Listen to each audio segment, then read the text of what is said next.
মনে হচ্ছে যে এতদিন আমি মায়ের গর্ভে ছিলাম, জেলখানাটা হচ্ছে মায়ের গর্ভের মতন। ওইখানে বাইরে কি হচ্ছে না হচ্ছে কোনো কিছুই আমি খোঁজ খবর পাচ্ছিলাম না ওরকমভাবে, কিন্তু ভালো ছিলাম, অনেক ডিসিপ্লিন অনেক ভালো। জেলখানাটা আমি যেটা মনে করি ওটা সাজা যাওয়ার জায়গা না, ওই জায়গাটা হচ্ছে মানুষকে পরিবর্তন করার জায়গা।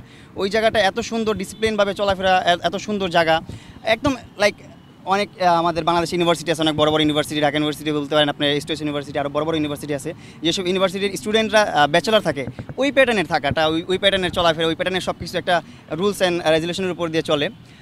তো সব কিছুই ওভারঅল ভালো ছিল, ভালো লাগছে। এইটা আমার লাইফের বেস্ট এভার ফিলিংস, যেটা হচ্ছে যে আমি বলে প্রকাশ করতে পারবো না, এত ভালো লাগতেছে। আর জেলখান থেকে বের হওয়ার পর মনে হলো যে আমি মার গর্ভ থেকে বের হলাম, পৃথিবীতে আসলাম, সব কিছু নতুন লাগতেছে, সব কিছু সুন্দর লাগতেছে। এই মানে কখনো চিন্তা ভাবনা করি না এই প্রকৃতি এত সুন্দরভাবে দেখবো, মানে আমরা কখনো ফিল করি না, কিন্তু আমরা কিন্তু সবসময় প্রকৃতি দেখি। কখনো আকাশের দিকে তাকায়, আমি মাঝে মধ্যে যখন জেলে ছিলাম তখন আমি আকাশের দিকে তাকায় আকাশটাকে ফিল করতাম, এরকম ফিল কিন্তু আমি বাইরে থাকা অবস্থা কখনো করি নাই। যখন আমি অভাবটা বুঝছি তখনই আমি ফিল করছি। যাই হোক, আল্লাহ উত্তম পরিকল্পনাকারী, এটা আমি বিশ্বাস করি। উনি যা পরিকল্পনা করে রাখছে আমার জন্য সেটাই হবে আমার কপালে, আমি কাউকে দোষ দিব না। আমাকে যদি কেউ ক্ষতি করে সুখে থাকে সে সুখে থাকুক, আর আমাকে যদি কষ্ট দিয়ে সে ভালো থাকে ভালো থাকুক, আমি এটাই চাই। আর একটা কথা বলতে চাই, যেটা হচ্ছে যে মামলার বিষয়ে, যে এখানে কিছু ভুল আছে যেগুলো হচ্ছে একটু আমাকে কষ্ট দেওয়ার জন্য বা আমাকে খারাপ রাখার জন্য ওরা বানোয়ারভাবে বানাইছে, এটা আপনারাই জানেন, আমি এটা বলতে চাই না। সো আমি কাউকে কখনো কোনো প্রলোভন দেখাই নাই, আর আমি কাউকে কখনো প্রলোভন দেখাবো না ইনশাল্লাহ। যা হয়েছে আমার নসিবে ছিল। তো একটা জায়গা থেকে বেরোইছি, আমার এখন হচ্ছে যে আমার আব্বু হচ্ছে দুধ নিয়ে আসছে, আমাকে দুধ দিয়ে গোসল করাবে। আমি হচ্ছে দুধ দিয়ে গোসল করে আমি আমার নতুন জীবন শুরু করতে চাই, নতুনভাবে আমি নিজেকে গড়তে চাই। আমি আপনাদের দোয়া চাই, আপনাদের কাছ থেকে দোয়া ছাড়া আমার কিছু চাওয়ার নাই। আমি আপনাদের কাছে ধন সম্পদ কিছু চাই না, শুধু দোয়াই চাই। আর আমার বাবা মার দোয়া তো আমার সাথে আছেই, আপনারা আমার দোয়া করবেন। কষ্টের ওইটাই বললাম যে মায়ের গর্ভে ছিলাম, এরকম ফিল হয়েছে যে বাইরের কোনো আলো বাতাস, বাইরের কোনো চিন্তা ভাবনা এরকম ছিল না। কিন্তু ভিতরের যে ডিসিপ্লিনটা আপনারা বাইরে থেকে যেটা অনুভব করেন, ফিল করেন, ভিতরে কিন্তু ওইরকম না। ভিতরে কিন্তু একদম ইজি, ভিতরে সব কিছু আছে, আপনি সব কিছু করতে পারবেন, ভিতরে সব লিগেল করতে পারবেন, ইলিগেল কোনো কিছু করতে পারবেন না। আপনার ওইখানে ভালোভাবে চলতে পারবেন, ভালোভাবে থাকতে পারবেন। আপনি ওইখানে জিম আছে, শিক্ষালয় আছে, আপনার বিদ্যালয় আছে, তারপর আপনার আরও রেস্টুরেন্ট, ক্যান্টিন, সব কিছু আছে, এভরিথিং ওইখানে আছে, সব কিছু পাবেন, সেলুন আছে, সব কিছু আছে, সব ধরনের সুযোগ সুবিধা ওইখানে আছে, আপনারা পাবেন। ঈদের দিন আলহামদুলিল্লাহ, আসলে খাওয়া দাওয়া হচ্ছে যে একটা সরকারি খাবার, তো সবার জন্য একটা খাবার বরাদ্দ থাকে, খাবারটা অবশ্যই মানসম্মত ভালো। তো আমি একটু খাবার নিয়ে নখরা করি, এইটাই আমার দিক থেকে প্রবলেম, কিন্তু খাবার দিক থেকে কোনো প্রবলেম না। খাবার খুবই ভালো ছিল, অ্যান্ড আলহামদুলিল্লাহ ভালো আছি, আমি ভালো ছিলাম। আর এইবারের ঈদটা আমার জীবনের স্পেশাল ঈদ ছিল, কারণ এখন আমার বয়স 20 হলো, আমি 2004। তো যাই হোক, এই প্রথম ঈদ যেটা আমি জেলখানায় কাটালাম, আর এত স্পেশাল ছিল যেটা আমি বলে প্রকাশ করতে পারবো না।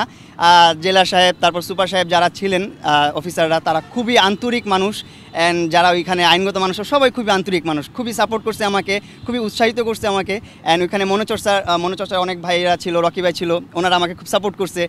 ঈদের দিনে আমি একটা ডান্স প্রোগ্রাম করছি, আপনারা হয়তো বা দেখছেন কিনা জানি না, ভাইরাল হয়েছে মনে হয়, জানি না আমি।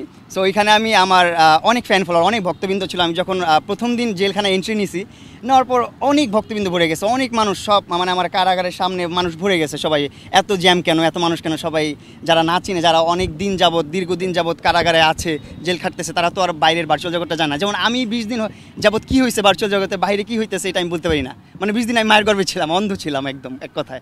তো ওই রকমই অনেকে অনেক কিছু জানে না। তো তারা দেখে বলতেছে মামুনকে, তাদের দেখে তারাও আমার ভক্ত হয়ে গেছে, তারাও আমার ভালোবাসা শুরু করলো।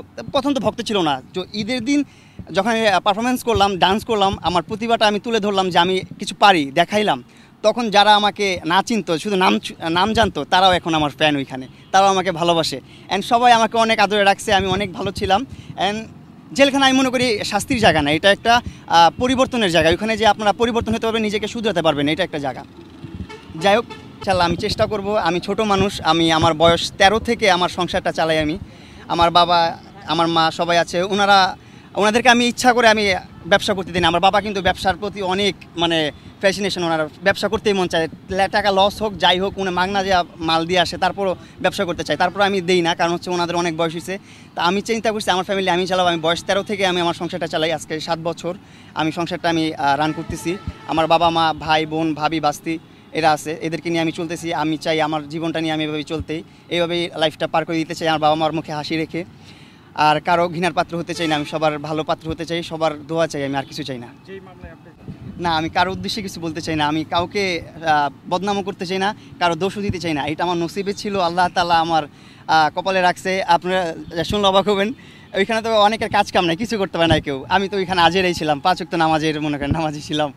ঠিক আছে, এইটা আমি চেষ্টা করবো চালায় যাওয়ার জন্য। যখন আমি আল্লাহর উপর ভরসা রাখি, আর কিছু না, উনি যা করবে ভালো করবে আমার জন্য, এটাই আমার আশা। মা বাবাকে নিয়ে তো জন্মের পর সব ঈদগুলোই করছি, এটাই বললাম, মা বাবাকে নিয়ে জন্মের পর সবগুলো ঈদ করছি, কিন্তু এইটা একটু ডিফারেন্ট ছিল। এইটা একটু জেলখানার যে বন্দি মানুষগুলো আছে তাদেরকে নিয়ে করছি।